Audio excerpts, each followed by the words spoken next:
In time, all woods mellow and lose that original flamboyance of colour and so on. So at the end, you're left with the shape, and the shape had better be good. So it's about form, and it's about utilising the grain as well. So those are issues that come in. This one here is an ebony, and I don't know where this one came from. They have a habit of putting things together as saying Asian ebony. No, they don't identify the true country, and that's what happened.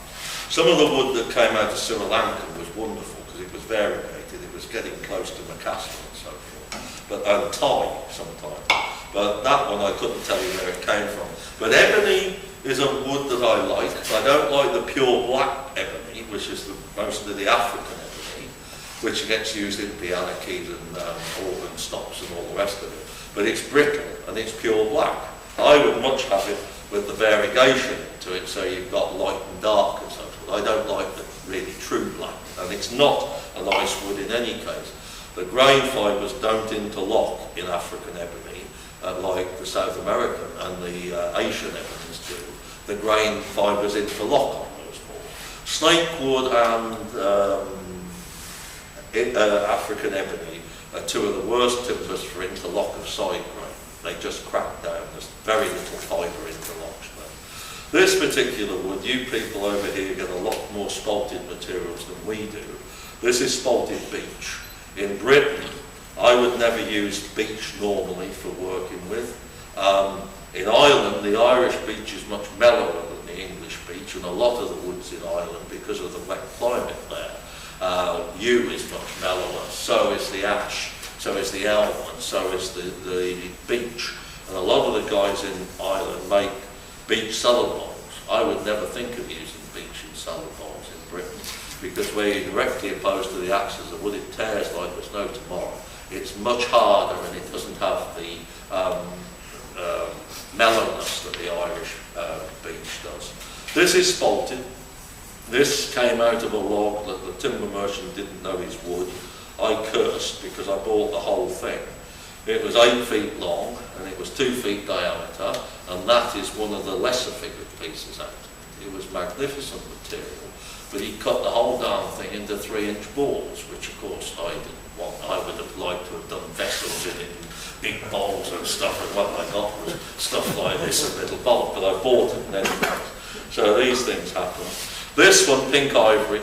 This changes colour more than many. This will go dirty brown after a while. Many people have tried to save it. I know collectors who have had display cases made to stop the ultraviolet rays coming through. Some people put the inhibitors, the UV inhibitors on them to finish, but eventually it will still go down. It's an interesting wood. The folklore of it was, at one time there was virtually none of it on the marketplace for a long time, because it came out of South Africa and the embargoes on trade with South Africa were there. The odd logs did filter out, but they were removed through Mozambique illegally. They came out through Mozambique. But the folklore of the pink ivory tree is that all the pink ivory trees belong to the Zulu tribe, and they can only be felled on the authorization of a Zulu chief. And if you are found not to have approved that, you will be killed. That's the folklore. That isn't what happens. But what happened was, when South Africa became back into the normal society and accepted as a nation, when they overturned apartheid, this stuff came on the market like there was no tomorrow. And primarily it came on the market not because of the rules had been changed. It was that they then went on a progressive program of creating dams and so forth and flooding valleys. So they felled the ivory trees which were in the pink ivory trees that were in those valleys. John Wessels, who was over at the conference just up there, he still gets hold of quite a lot of this stuff, but there's very little of it seemingly hitting Britain these days. He's demonstrated at our symposium in August, and he said to me, I was providing him with his wood, and he said to me up at St Paul, he says, don't bother to provide that wood Ray, because he wants 6-inch thick wood to do his demos. He says, I'm shipping it ahead and it's all pink ivory. And that's what he's going to use in his demos, pink ivory. So, anyway, that's what he tells me. I don't care, I haven't got it provided with wood now. But I'm amazed at him wanting that. He says, well, he says, I shan't have time to finish the piece, so I'd work on something that I can rough out and prepare and send back to South Africa and make something worthwhile. That's his reason. I'll just touch on one or two others. I've got no holes there. This wood here, this is one of my favourite woods, an expensive one. That is Amboina burl. And Amboina is basically part of the Perdute family, and it gets called Amboina when it's a burl. And this comes out of the Philippines and Indonesia type area. And it was used a lot, a couple of 100 years ago, in furniture.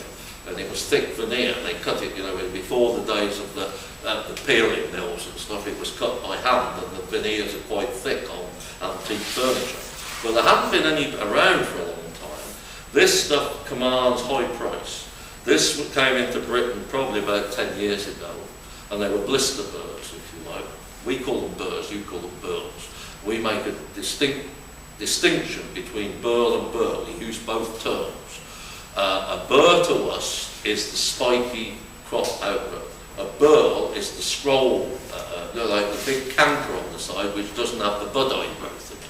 We make a different distinction between, we call them burls and burrs. You call everything burl. This stuff here was being sold at £32 a kilogram, so it's just over £2 in weight, and there's probably in that particular piece, there was probably about £25 worth of wood in there. So that's about $40 odd, that piece of wood that made this piece. So it's expensive material. But it varies in colour. This type is the better, the darker, it's heavier as well. There is one that is a bit more biscuit coloured. In fact, there's one here. There is somewhere. Where is it? There it is. This is the same material. See the difference in those colours with this. This one is about half the density of weight for a start off, and the colour isn't as attractive as this to most people. So. And this, I was with Hans Weisblog in Germany the other year, and I bought some magnificent stuff of this. And they were in blocks about the size of this box here, which were about 10 or 11 inches square, about 3 and 4 inches thick. And I asked the price of it. And Hans nearly went mad because he'd been paying the equivalent of £16 a kilogram. This guy was selling them at £8 a kilogram. So I bought 3 of these pieces, and I bought a lot more, but I couldn't take them back in the luggage. But it was really good value, so to speak. So I've used a tremendous amount of various woods over the years and great pleasure from it. And all the woods I've used, there's 2 that give me issues. One is Macassar ebony, one is Santos rosewood. What I work with at home on the lathe, I have a suction point here and a suction point here to the dust extractor. And I have an ambient air filter over here. And I said to some of the guys in the class that I've been doing this 38 years as a living. The first 6 years I just used a nose cone mask. I didn't use dust extraction and so forth. I played a lot of sport in those days. And I was on the histamine tablets and nasal sprays, and it was not very pleasant. I put dust extraction in 1979, and within 6 weeks of me doing that, I've never had a problem ever since. I get exposed to more doing things like this than I ever would in my own workshop, so to speak. So I do urge you to take care of your health. But I do use a lot of exotic wood, some from a cancer genus, so to speak, so you do have to be careful. And if I work Santos rosewood or Macassar ebony, I use one of these air filter helmets with the shield down here with the battery pack on the back here, and sometimes I'll wear that. It isn't very often I use either of those woods, but if I do, I'll wear that as well. Anyway, has anybody got any questions? Because I'm sure I should have finished by now. What is the kind of rosewood you were just talking about? What is the first word you used? The cordia family, but it sells better if they call it rosewood. And it's basically, Mexican rosewood has the variegation. It's Bacote, basically. That's what it's commonly referred to on sale. And you get this variegation of a light yellowy colour against a dark brown, so to speak. But overexposure to the ultraviolet, it goes dirty brown after a while. In fact, that there is Bacoji, that is Mexican rosewood. When I bought those tools, they had brass ferrules on here. This thing shone, gleamed at you. They were going to make a fortune selling those, and as soon as they were around for a short while, they were a dirty brown. But it is a spectacular wood when it's first cut. But it's sold as Mexican rosewood in Britain because people get conned and pay more for it than they ever should. It's a cordial, basically. That's the family. And there we go. Now, earlier, when you said you use sycamore for your utilitarian, Yes. is that Sycamore, our pseudo-platinus, or you're an ace or something? Oh, I don't go into that. I don't know. What I'll sell to us, it's the nearest, it's nearer to your harder maples, basically. It's character. European sycamore. It's got the balls on it, big seed balls? It has the big, like the maple leaf on the tree, basically, with little, the little spinners come down when it comes down.